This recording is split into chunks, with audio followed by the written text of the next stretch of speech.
Today I'm going to address two problems that are paralyzing the people not only in the United States of America, but people throughout the world.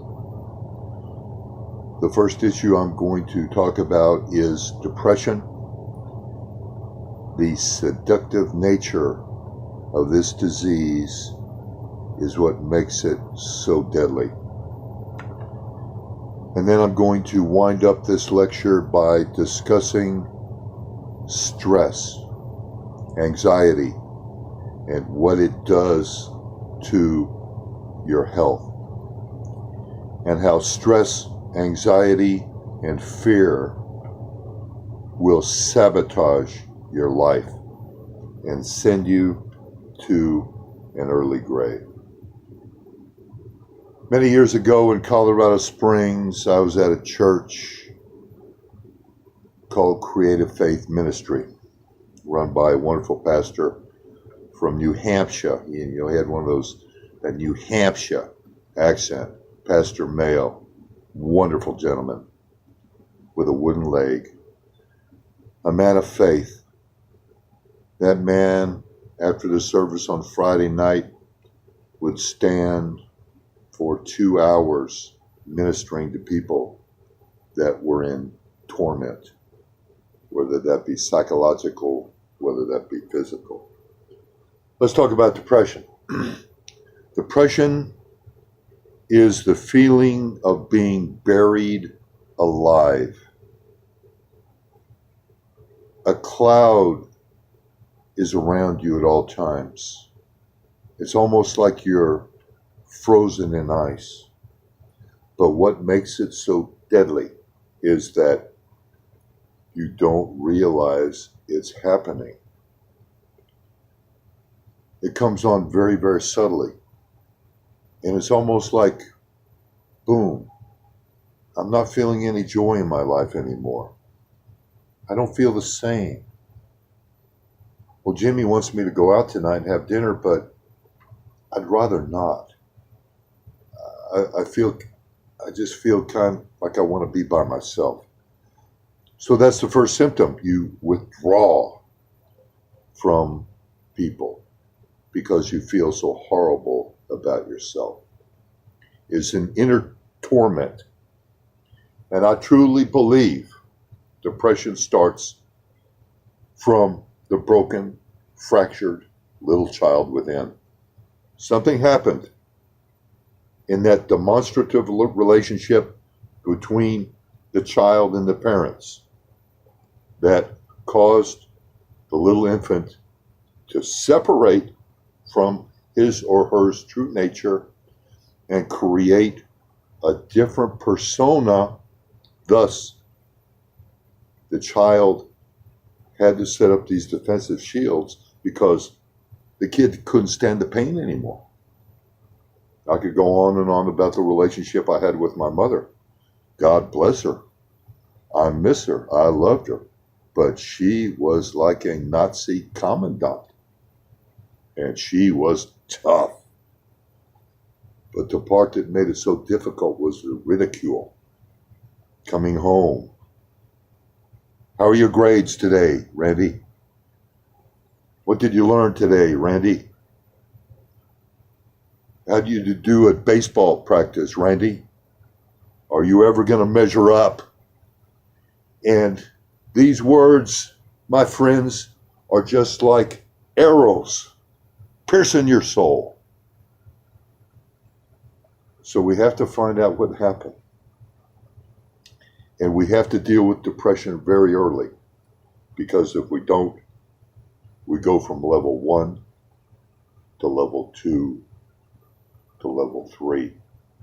And believe me, when it gets to that point where you, in your mind, feel a state of hopelessness, like things are not going to get any better, then you are on the road to absolute destruction. One of the big problems in society today, whether it be young, whether it be old, is that this society, which is toxic, which is only based on consumerism and taking your money, it makes you feel this big. Oh, you don't have that new Chevrolet? Oh, that's too bad. Oh, you're working in lower management, you're only making $50,000? Oh, that's too bad. Oh, you can't afford to get your kids into a private school? Ooh, this causes that internal torment. And what happens is we are robbed of our self-esteem. We are robbed of our true nature. Ultimately, our soul is ruptured. What a feeling. I've had that feeling. Oh, yes, ma'am. I have had that feeling during many years in the 90s, late 80s. I think I must have had depression for 15, 16 years, and I never realized it. Oh, yeah. I went to go see the head shrinker. And boy, he was a great help. Hey, how you doing, big guy? Hey, sit down. I'm going to read you some quotes from Sigmund Freud. How about that? How about a little bit about the relationship you had with your mother? Let's talk about the Oedipus complex. Okay. Why are you having trouble with relationships? All right, great.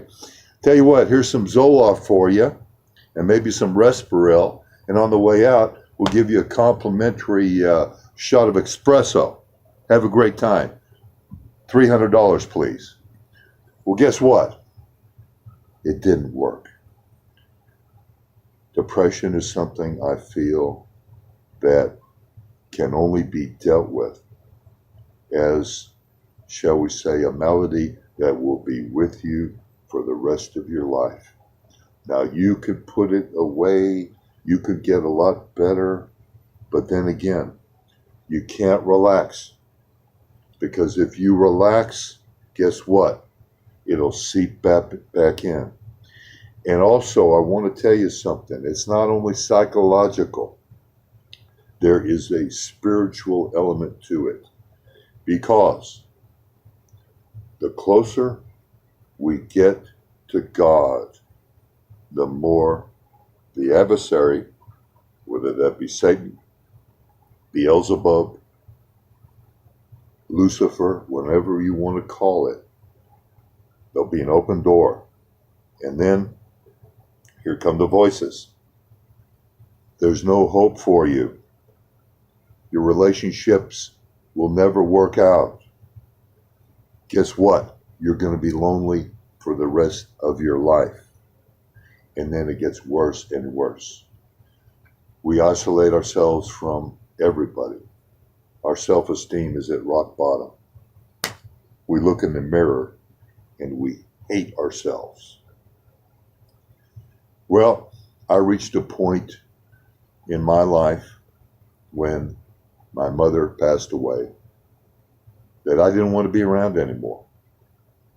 And I remember I went to a Christmas celebration. This was way, way back yonder. I guess this was about 2000, 2002, I don't remember. And I was at a girlfriend's house. My mother had passed away like on a Monday, and this was like a Saturday, but it hadn't hit me yet. And then all of a sudden, we were getting ready to open up all the presents because the lady I was going out with, her name was Gail, had 4 children. And all of a sudden, it was like a Rocky Marcy on a left hook. Right up against my jaw. My mother had died. She was gone. I would never see her again. Dad had already passed away 10 years earlier. I excused myself. I said, I'm sorry, but I have got to go back to the house because my mother had passed away. And I've got to go into her room. So happened that she had a beautiful home in Memorial.